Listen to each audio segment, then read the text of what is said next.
Hello guys. मेरा नाम अशोक जोशी है। आपका मेरे यूट्यूब चैनल पर स्वागत है। आज के इस वीडियो में मैं आपको बताऊंगा कैसे आप एक उबंटू की वर्चुअल मशीन यानी कि EC2 इंस्टेंस आप AWS में बना सकते हो। चैनल पे नए हो तो आप मेरे चैनल को सब्सक्राइब कर सकते हैं, बेल आइकन को बजा दीजिए ताकि सारे नोटिफिकेशन आपको मिलते रहे जैसे ही मैं वीडियो डाल सकूं। ठीक है, तो चलिए शुरू करते हैं इस वीडियो को। और सबसे पहले एक ब्राउज़र को ओपन कीजिए। मैं यहाँ पर एज यूज़ कर रहा हूँ और यहाँ पर मैं टाइप करूँगा aws.amazon.com/console। यहाँ पर जाने के बाद आपको क्लिक करना पड़ेगा sign in to the console, ये वाला। जैसे मैं इसे क्लिक करता हूँ ये मेरे को ऐसा लॉगिन पेज में ले आएगा। यहाँ पर मेरे को सेलेक्ट करना है sign in using root user email. यहाँ पर मेरे को अपना ईमेल आईडी डालना होगा। नेक्स्ट, यहाँ पर पासवर्ड, साइन इन। जैसे ही मैं साइन इन करता हूँ तो मैं यहाँ पहुँच जाऊँगा AWS के मैनेजमेंट कंसोल में। यहाँ पर सेलेक्ट कर सकता हूँ EC2 virtual servers in the cloud. जैसे ही मैं सेलेक्ट करूँगा ये मेरा EC2 डैशबोर्ड है। यहाँ से मैं क्विकली मैं ये क्लिक करता हूँ लॉन्च इंस्टेंस। यहाँ पर मेरे को लिखना पड़ेगा नाम जो भी सर्वर में बना रहा हूँ। तो मैंने लिखा है उबंटू सर्वर। थोड़ा नीचे आएंगे, यहाँ पर मेरे को AMI सेलेक्ट करना पड़ेगा। फ्री टियर ही होना चाहिए, राइट। ओके, तो अब यहाँ पर थोड़ा सा नीचे स्क्रॉल करता हूँ तो ये रहा मेरा उबंटू सर्वर 24.04 LTS वर्जन वाला SSD वॉल्यूम टाइप। ठीक है, और यहाँ पर आर्किटेक्चर मेरा रहेगा 64 बिट x86। ओके, सेलेक्ट करता हूँ इसे। ये फ्री टियर एलिजिबल वाला है। तो जैसे मैंने सेलेक्ट किया यहाँ पर इसका यूज़र नेम जो कि मोस्ट इम्पॉर्टेंट है हमें SSH के थ्रू लॉगिन करने के लिए, वो है उबंटू। ठीक है, for Ubuntu we'll be using Ubuntu, this one, this is the username, got it। और एक और बात, हम जो ये इंस्टेंस बना रहे हैं वो हम बना रहे हैं मुंबई में। ठीक है, आपका जो भी नियरेस्ट लोकेशन है उसमें आप बना लीजिएगा। ठीक है, ओके। तो यहाँ पर नीचे आते हैं और ये फ्री टियर एलिजिबल है, वेरीफाइड प्रोवाइडर। उबंटू इसका यूजर नेम रहेगा। जैसे ही हम लॉगिन करेंगे वो मैं बताऊंगा आपको। ये free tier eligible T2.micro select करता हूँ। थोड़ा नीचे आता हूँ, की पेयर मैंने शायद नहीं बनाया तो मेरे को एक बनाना पड़ेगा। क्रिएट न्यू की पेयर, यहाँ पर लिख देता हूँ ubuntu_kp। ठीक है, सिंपल सा एक नाम दे देता हूँ और यहाँ पर .pem सेलेक्ट रहेगा, RSA क्रिएट की पेयर। ठीक है, ubuntu kp आ गया। थोड़ा नीचे जाता हूँ, यहाँ पर नेटवर्क सेटिंग्स में एडिट क्लिक करूंगा। यहाँ पर सबनेट में लिख देता हूँ AP South 1A। ठीक है, ये एक अवेलेबिलिटी जोन है मुंबई के अंदर। ओके, कोई भी एक सिलेक्ट कर सकते हो बट मेक श्योर कि ये फ्री टियर एलिजिबल सेलेक्टेड रहे। T2.micro। नीचे आते हैं और हमने सबनेट सेलेक्ट कर लिया है। Public IP by default enable रहता है, इसे हम नहीं छेड़ेंगे। और नीचे आते हैं, यहाँ पर हमें नया सिक्योरिटी ग्रुप बनाना पड़ेगा। अगर आपने पहले से ही बना रखा है तो आप ये सेलेक्ट करके यहाँ से सेलेक्ट कर सकते हो। डिफ़ॉल्ट रहेगा बट हम डिफ़ॉल्ट नहीं सेलेक्ट कर रहे हैं, हम एक नया बना लेते हैं। ठीक है, ये बाय डिफ़ॉल्ट लॉन्च विज़ार्ड 1 दिखा रहा है, इसी को रहने दें। थोड़ा नीचे आएंगे। ओके, सिक्योरिटी ग्रुप में हम ये एक इनबाउंड रूल डालेंगे जो कि होगा SSH, जो कि प्रोटोकॉल TCP/IP को फॉलो करता है। 22 पोर्ट रेंज रहता है। ठीक है, पोर्ट इसका नंबर है 22। सोर्स कहीं से भी एक्सेस करेंगे CIDR 0000। ठीक है, और नीचे आते हैं। ठीक है, और कुछ भी ऐड नहीं करेंगे हम, नेटवर्क इंटरफेस वगैरह कुछ नहीं, छोड़ दीजिए इसे ऐसे ही। और यहाँ पर 8 GB बाय डिफ़ॉल्ट मिलेगा आपको, आप चाहे तो ऐड करना बट रहने दो, ऐसे ही रहेंगे डिफ़ॉल्ट। ठीक है, एडवांस डिटेल्स की कोई ज़रूरत नहीं है, अभी कोई प्रेफरेंस ग्रुप या कुछ नहीं बनाना है हमें। ठीक है, या टेनेंसी वगैरह छोड़ो, that will confuse you but इतना जितना मैंने कहा है इतना कर लीजिए। और यहाँ पर नंबर ऑफ इंस्टेंस 1 कर देते हैं। और यहाँ पर Ubuntu server T2.micro firewall security group हमने अपना क्रिएट कर लिया है। और स्टोरेज 8 GB रहेगा। लॉन्च इंस्टेंस पे क्लिक कर देता हूँ। जैसे ही मैं लॉन्च इंस्टेंस पे क्लिक करता हूँ तो ऐसा कुछ प्रोग्रेस बार आएगा और जैसे ही हो गया दैट मीन्स कि हमारा जो इंस्टेंस है वो यहाँ पर बन चुका है। इसे थोड़ा सा टाइम लेगा यहाँ पर 2x2 चेक आने में। तो अभी फ़िलहाल इनिशियलाइजिंग रहेगा। इनिशियल स्टेज इसका इनिशियलाइजिंग रहता है, थोड़ा सा टाइम लेता है, 2-3 मिनट ये इंस्टेंस को सेट होने में। तो ये बन जाएगा 2x2 चेक पास्ट। तब तक देखते हैं कुछ डिटेल्स। और यहाँ पर डिटेल्स टैब है। डिटेल्स टैब में हमें पता चलेगा इसका पब्लिक IPv4 एड्रेस क्या है, और ये इसका प्राइवेट IPv4 एड्रेस है। तो प्राइवेट IPv4 एड्रेस से हम यहाँ से जो हमारा मशीन है, which is the personal laptop, उसके थ्रू नहीं एक्सेस कर सकते ये सर्वर को। हमें पब्लिक आईपी चाहिए, तो पब्लिक आईपी AWS हमें प्रोवाइड करेगा। ओके, और यहाँ पर प्राइवेट आईपी DNS है। इंस्टेंस टाइप हमने t2.micro सेलेक्ट किया था, जो कि हमारा फ्री टियर एलिजिबल में आ जाता है। ठीक है, VPC वगैरह अभी कोई ज़रूरत नहीं है, सबनेट आईटी। और प्लेटफॉर्म उबंटू हमने सेलेक्ट किया है। ठीक है, तो ये वीडियो जो है वो बन रहा है विंडोज़ यूज़र्स के लिए, विंडोज़ 11। ठीक है, मैक के लिए मैंने बहुत सारे वीडियोस बना रखे हैं, 1 2 3 वीडियोस बनाए हैं शायद मैंने इसके बारे में, और आप वो देख सकते हो।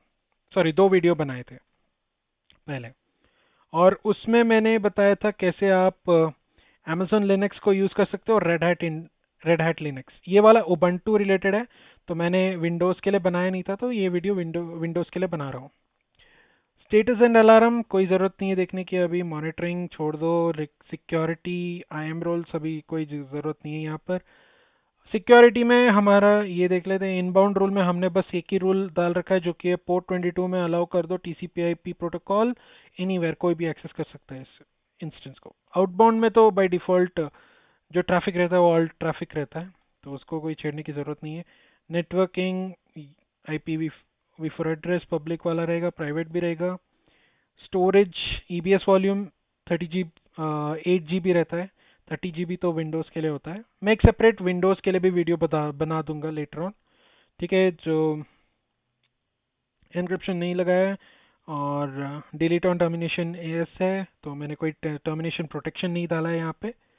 टैग्स नेम दिख रहा है यहाँ पर, उबंटू सर्वर। डिटेल्स में जाते हैं, देखते हैं इसको रिलोड करके कि ये चेक हो गया है क्या। ओके, 2x2 चेक पास हो चुका है। तो चलिए इसको इंस्टेंस को एक्सेस करके देखते हैं। SSH के थ्रू कमांड लाइन हमें ओपन करना पड़ेगा। तो यहाँ पर पब्लिक IPv4 मैंने कॉपी कर लिया है, तो अभी मेरे को यहाँ पर CMD लिखना होगा। ठीक है, कमांड प्रॉम्प्ट में जाइए। यहाँ पे हमें क्या करना होगा, हमें लिखना होगा SSH-i, और फिर यहाँ पे उससे पहले हमें तो जाना होगा डाउनलोड्स पे। ठीक है, डाउनलोड्स पे जैसे ही जाओगे तो यहाँ पर हमें लिखना होगा SSH-i, और फिर बाद में हमारा नाम क्या था, ubuntu kp.pm, ये था हमारा PEM फाइल। ठीक है, जो हमने डाउनलोड किया था। और इसके बाद यहाँ पर यूज़र नेम बहुत इंपॉर्टेंट होता है, तो EC2 इंस्टेंस के लिए था EC2-user। ओके, यहाँ पर रहेगा ubuntu at and then private public IP address. Okay, तो एंटर करते हैं। तो यहाँ पर यस करना होगा हमें। Are you sure you want to continue connecting? Yes. तो दैट्स इट, हम पहुँच गए उबंटू सर्वर में। क्लियर करता हूँ, इसको थोड़ा बड़ा कर देता हूँ, और ताकि आपको सब कुछ दिख सके। Who am I? I am Ubuntu user. ठीक है, और यहाँ पर जैसे हमारा फाइल सिस्टम देखना है, तो ये रहेगा फाइल सिस्टम।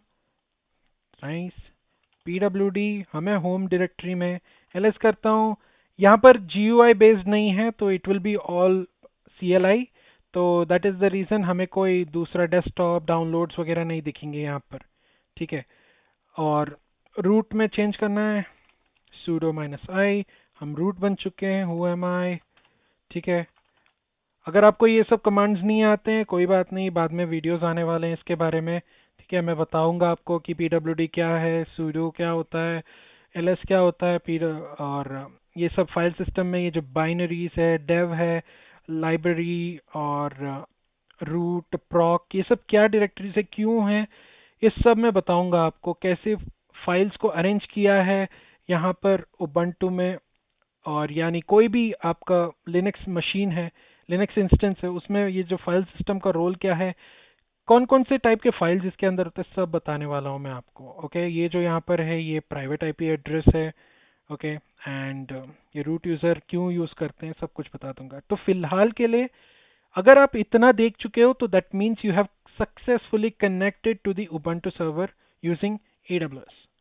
तो जैसे ही हमारा ये हो चुका है, तो हमें क्या करना होगा, हमें टर्मिनेट कराना होगा इस इंस्टेंस को। टर्मिनेट नहीं करोगे तो चार्जेस लगेगा, ठीक है। आप यहाँ पर चाहे तो स्टॉप कर सकते हो, बट स्टॉप किया तो भी चार्जेस लगेगा, बिकॉज आप AWS से उसका स्टोरेज तो यूज कर रहे हो ना। तो that is the reason we always delete और terminate the instance. Okay, stop भी करोगे तो भी आपका चार्जेस लगेगा, तो we don't want to pay any charges. Just click on terminate, delete instance, deleted. जैसे ही हम डिलीट करेंगे तो यहाँ पर शटडाउन आ जाएगा, थोड़ी देर में ये टर्मिनेटेड जैसा ऐसे दिख रहा है ना, ऐसे आ जाएगा थोड़ी देर में, ठीक है। ये टर्मिनेटेड में है, और यहाँ पर थोड़ी देर में यहाँ पर टर्मिनेटेड भी आ जाएगा। थोड़ा टाइम लेता है शटिंग डाउन से टर्मिनेटेड में जाने के लिए, और ये पब्लिक IPv4 है, ये निकल जाएगा हमारे इस इंस्टेंस से, ठीक है।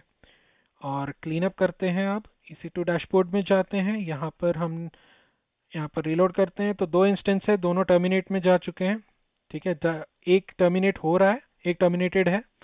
और की पेयर्स हमने बनाए थे, इसको मैं सिलेक्ट करता हूँ, एक्शंस में जाता हूँ और यहाँ पर डिलीट कर देता हूँ। तो यहाँ पर डिलीट करते वक्त हमें डिलीट टाइप करना होगा, डिलीट करना होगा, ये गया हमारा की पेयर भी डिलीट कर दिया हमने, ठीक है। और सिक्योरिटी ग्रुप यहाँ पर है, डिफ़ॉल्ट हम डिलीट नहीं कर सकते हैं, तो जो ये वाला है हमने बनाया था EC2 इंस्टेंस बनाते वक्त, ये डिलीट हम कर सकते हैं, डिलीट सिक्योरिटी ग्रुप्स कर सकते हैं, ठीक है। तो चलो मैं एक बार आपको ये भी दिखा देता हूँ डिफ़ॉल्ट को डिलीट करते वक्त कैसा दिखता है। डिलीट किया, इस वार्निंग को जरा पढ़ो। Some security groups can't be deleted, the following security groups can be deleted, they are either default security group, जो कि मैंने पहले ही बताया था, डिफॉल्ट सिक्योरिटी ग्रुप को आप डिलीट नहीं कर सकते, referenced by other security groups, और they are associated with instance और नेटवर्क इंटरफेसेस, ठीक है। अगर ये किसी से अटैच हो चुका है तब भी आप डिलीट नहीं कर पाओगे, ठीक है। बट डिलीट आप डिफॉल्ट को कर ही नहीं सकते हैं, ठीक है, सिंपल इतना समझ लो। Cancel, okay. EC2 डैशबोर्ड में जाते हैं, यहाँ पर रीलोड करते हैं, ओके। एक सिक्योरिटी ग्रुप रहेगा, वो भी डिफ़ॉल्ट रहेगा, ठीक है। अगर आप सिक्योरिटी ग्रुप और भी बनाते हो तो वो कोई चार्जेबल चीज़ नहीं है, ओके। बट मेक श्योर कि अपने जो इंस्टेंसेस है उनको टर्मिनेट कीजिए, ओके। की पेयर्स आप रख सकते हो, बट डिलीट कर दिया मैंने, ओके। अगर आपका कोई इंस्टेंस रन कर रहा है और आपका की पेयर है तो मेक श्योर कि उसको सही सलामत रखिए, क्योंकि की पेयर अगर डिलीट हो गया तो बहुत बड़ा नुकसान हो सकता है। एज अ कंपनी आप उस इंस्टेंस को एक्सेस नहीं कर पाओगे, ठीक है। तो की पेयर बहुत इंपॉर्टेंट पार्ट रहता है। लोड बैलेंसर ये सब कुछ नहीं किया हमने, वॉल्यूम्स नहीं है, 0 0 0, ये 1 रहा, दैट्स इट। इंस्टेंस में जाते हैं, यहाँ पर टर्मिनेट आ गया, टर्मिनेटेड हो चुका है।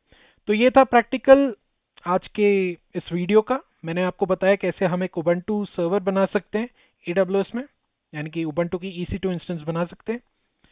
आई होप आपने भी जो मैंने किया यहाँ पर कर लिया होगा, आपने भी अपना उबंटू सर्वर बनाया होगा, और आपको ये समझ में आ गया होगा कैसे हम एक उबंटू सर्वर बना सकते हैं AWS में, ठीक है। और जाने से पहले मैं एक ही गुजारिश करता हूँ, अगर आपको ये वीडियो अच्छा लगा हो तो लाइक कीजिए, चैनल को सब्सक्राइब कीजिए, ताकि आने वाले जो भी वीडियोस होंगे उसके नोटिफिकेशन आपको मिल सके। बेल आइकन को बजाइए, और अगर आपको ये लगता है कि ये वीडियो किसी के काम के लिए है तो आप इसे शेयर भी कर सकते हो। Once again thank you so much, आपका दिन शुभ रहे, bye bye, have a good day, जय हिंद, वंदे मातरम।